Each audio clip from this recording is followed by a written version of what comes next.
Mav's Coffee Clarity with Denise is brought to you in partnership with Drive Media and Consulting and their premier sponsors.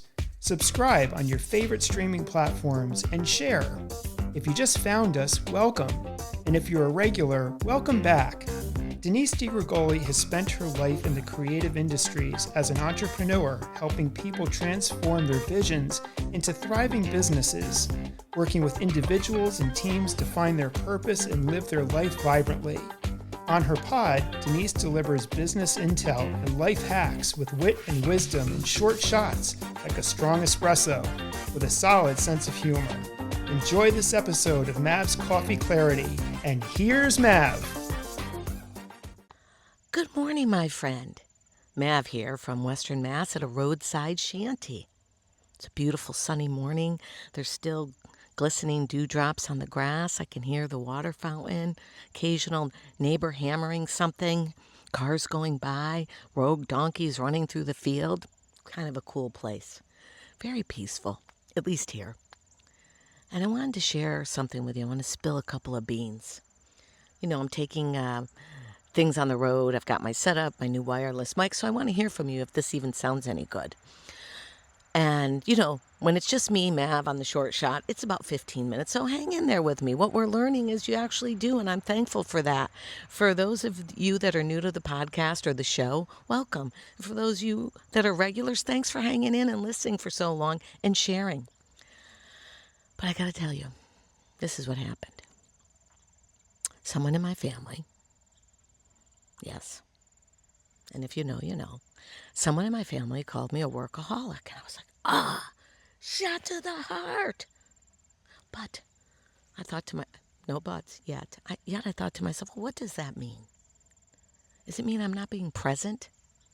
Does it mean they think I'm doing too much? Does it mean they think I'm making myself busy? Then I thought about all the holics. Alcoholic, shopaholic, sexaholic, eataholic, workaholic. Okay, I guess it's the less of all evils, so I thought, but why would someone be giving me that label? And as Deepak Chopra would say, or Michael Ruiz from the Four Agreements, sometimes when people say stuff to you, it's more about them than it is you. So only take 10% personally, but nonetheless, I'm like, hey, if you're talking to me, I'm listening, and I want to take it to heart. I want to know why you're telling me this. It doesn't mean I have to own it, because I seek to understand. And I like listening to other people's views. That's what we do on Mav's Coffee Clarity. We take maverick minds and we listen to their stories and we take from them what works for us and we leave what doesn't over a nice cup of coffee. So, nothing like nice coffee on a sunny Saturday morning with the birds chirping. I digress. Okay, workaholic. Well, I really stopped and thought about it. And growing up creative and in a small town, you know, you kind of always made do. So there was upcycling, repurposing, gardening. There was always some sort of creative problem solving going on, basically for living. I'm not even going to call it for survival. I'm going to say for living. And, you know, you've heard me say it before. People say, oh, I'm not creative like you, Denise. And I say, if you spice your food a certain way and you select your own clothing and the colors you select, those are creative decisions. And of course, your personal signature is very creative. So please, you are creative as much as I am a workaholic. Workaholic. Well, I'm a lifelong learner, right? I really believe that we can learn from all the generations, but I also believe that it's important to expand your knowledge. I mean, think about this. I remember working with my grandmother.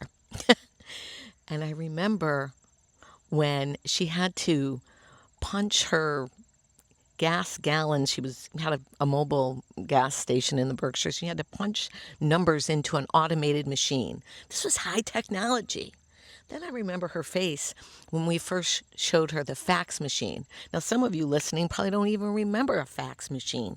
That's where you would scan something through a machine and it would come out on the other end, practically across the world, a written paper or photograph. And as much as I remember the 8-track in, our cars driving throughout the Berkshires on a Saturday night. Anyways, technology, right? And so the more you embrace it, yes, it's got its positives. We're going to say, yeah, the iPhone can be the death of us with too much technology, too much information, too much exposure. But technology is not stopping. In the same way, when Ford, ran the assembly line, and we now have cars as opposed to donkeys. Although I do love donkeys. So workaholic, lifelong learner. So I remember sharing with my grandmother, Graham, this is going to be good for you. It's going to help your business. It's going to help you move forward. And even though she was, grumbly and blah, blah, blah, she embraced it. And I think she found great joy in knowing that she could embrace it. Listen, not all technology is great. Now we have AI and we can discuss the sustainability practices and the good and the bad and the ethics, but technology's here. That doesn't make me a workaholic. As a serial entrepreneur, I've been a lifelong learner because once you know one thing helps you make another thing, and that thing could help or make another thing, you become curious. And the more that you're curious, for me, it became an insatiable appetite. Glad that I was eating that up and not the food because, sometimes we can solve our problems in a bag of food, and that doesn't always help our longevity. Why am I telling you this? Because it weighed heavy on my mind. Workaholic. Am I not there? Am I not doing the right thing? I thought, pause. Slow your ass down. See that cute sign right there? For those of you that are listening, remember to check us out on YouTube as well. Because we're truly a show that tries to help you move forward with people's stories. So here's my story.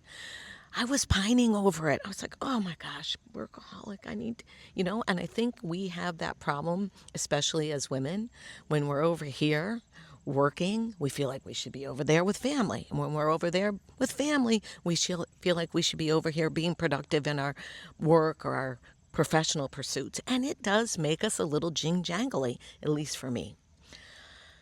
So I think it starts with a good support system and understanding yourself. For me, I like to learn. And yes, I grew up in an entrepreneurial family, and we just figured it out, right? Like Marie Forleo says, everything is figure-outable. And I believe that.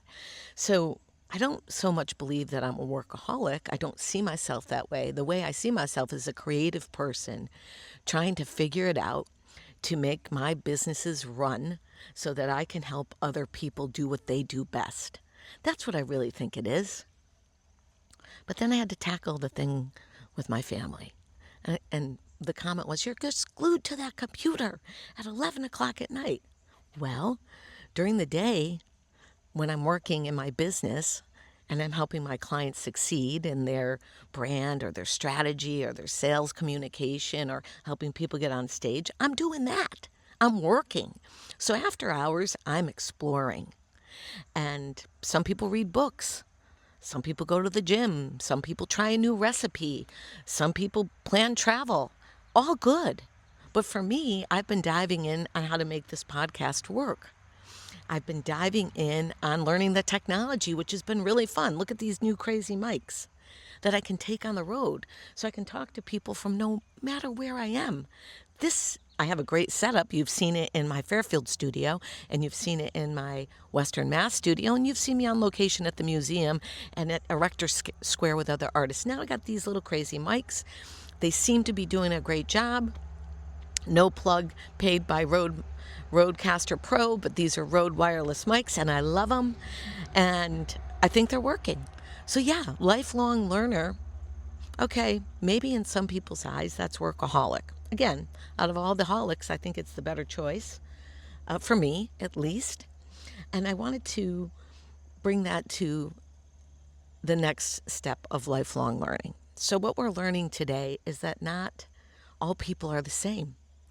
And in marketing, growing up in marketing, okay, I'm going back a couple decades now, being level 6, knowing I'm going to a level 100. Anyways, marketing used to be about demographics and psychographics and audience. And today we call it buying personas. And we try to hammer people into these little categories. So we're going to understand how they buy. And then we're going to work with you as a marketeer to get you to position yourself just in the right way so those little buying personas or audiences will buy. Here's the trick, my friends. I'm not really buying that anymore, because buying personas put us in a category or a corral like the donkeys. And the problem with that is there's such personalization right now, right? You can personalize your sneakers at Converse. You can personalize your order at McDonald's. You can, well, that wasn't a great example, but you get what I mean. I'm not a big McDonald's person, but you can personalize just about anything nowadays. So can I put you in a category? Because maybe one day you like McDonald's, maybe one day you like Whole Foods. So how can a marketeer tell you to target that same person? It really is about personalization. It really is about meeting your customer, your client, your audience, your family where they're at. If I try to put you in a bucket, yeah, I'm going to sell you milk and sneakers and widgets. But if I'm really interested in you and helping you solve your problem and really helping you get where you want to go, it's about customization. And that's the new marketing, my friends. That's the new communication. One size never fit all, and we know it. We tried to jam it in assembly lines. We try to box it up in a Lunchable. We try to make it right, and we try to sell it with the right words. You know what the right words are? Just connecting in with people. Instead of saying you're a workaholic, which is a nice big old category, how about saying, you know what? I don't understand what you're doing, and it makes me feel like XYZ. And from there, you can open the dialogue. Once you open the dialogue and you understand each other better, that's where the magic happens, my friends. Really, that's where the magic happens. So I looked at it, first of all, from a humanity point of view. Why is this person feeling this way about me when I love them? I don't want them to feel left out. And I want them to understand me better. So, maybe we can do more fun things together. Maybe we can understand each other's point of view. Therein lies all types of communication. When you understand each other's point of view, you don't have to agree with it. No. But when you understand each other's point of view, it opens the doors. It opens the doors to dialogue, conversation, new products. The one thing I learned along the way when I started working with Troy and we were in our art business, I did have that mentality. Here's the buying persona. Here's the audience. This is what they need. And in order to attract that, I said, let's just discount it. Well, discounting doesn't work, my friends, because it's like Bed Bath & Beyond. None of us ever went to Bed Bath & Beyond without a coupon, right? It created that Pavlov's dog mentality. I'm only going to go there with a coupon. People used to have millions of coupons in the back seat of their car, namely me. And so I wouldn't walk into Bed Bath & Beyond without pulling that coupon out of the sleeve from the back seat of my car. And you know what that did to Bed Bath & Beyond, my friend? It tried to capture everybody, and in the end, it cannibalized themselves. Part of the reason perhaps they went out of business. So making it a bucket in Troy's business, which is so unique and so specified, didn't work. You know what worked? Really engaging with the customers, educating them one client at a time why these art services were going to work for their particular need. Some of you are like, I don't need any art services. I remember my dad saying when I married Troy, I get my frames at Walmart. What does he do? See, my dad wasn't his ideal customer. Doesn't mean my dad was bad. Doesn't mean my dad wasn't a good customer in other things. Doesn't mean my dad wasn't a great dad. He was a phenomenal dad. He is a phenomenal person. Just he wasn't the right market for Troy's goods and services. I mean, art restoration is now the business that Troy has expanded into from years and years and years of evolving from his career starting at 14. Okay, I digress. There's a market for everyone, right? And there's a category that we loosely fit in. But when we start to call people alcoholics, shopaholics, sexaholics, and workaholics, we lose something. By our labeling and judging and putting that person in a box, we miss an opportunity. I know I'm kind of bridging the conversation between labels and marketing, but it all comes down to this. Marketing and communication is about connecting. And today, my friends, with the technology that's going on, and you know there's tons of technology, it comes down to really communicating and listening. Two ears, one mouth for a reason, and trying to understand the other person's point of view. Again, doesn't mean you have to agree with it, doesn't mean you have to buy it. It means understanding. And through understanding, I think we would create a more peaceful world, right? Instead of judging and saying, ooh, you're this or ooh, you're that, maybe try to figure it out. And if you're marketing, if you're in a new startup company, or you're revamping a company you just bought, or you're revamping policies because leadership is changing and, you've got a multi-generational workforce that has, some ideas that have been in place a long time, maybe you start with a conversation. Why do you feel that way? What makes you say that? What's your point of view on that?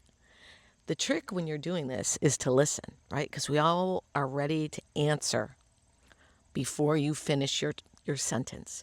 We've got the answer, especially as parents, right? Before your kid finishes whatever, you're jumping in to save them or direct them or scold them or move them in another direction, or sometimes that's based out of fear, right? But either way, we are in a business meeting. Before that person finishes their presentation, you're ready for your response. How about a question? Tell me more. Can you tell me more? Why do you feel that way? I don't know, friends. This is kind of a Saturday morning self-care rip out in Western Mass. And I'm working on new content. I'm trying new things. I'm trying to be a little looser about it. I definitely don't buy into the notion that I'm a workaholic. I'm busy learning new things. And I'm not even busy staying on trend, because it's not about going viral. It's not about trying to be the hottest or the newest or greatest thing. It really is about learning, growing, sharing, and trying to figure it out. Trying to be present, regardless of the holic. If anything,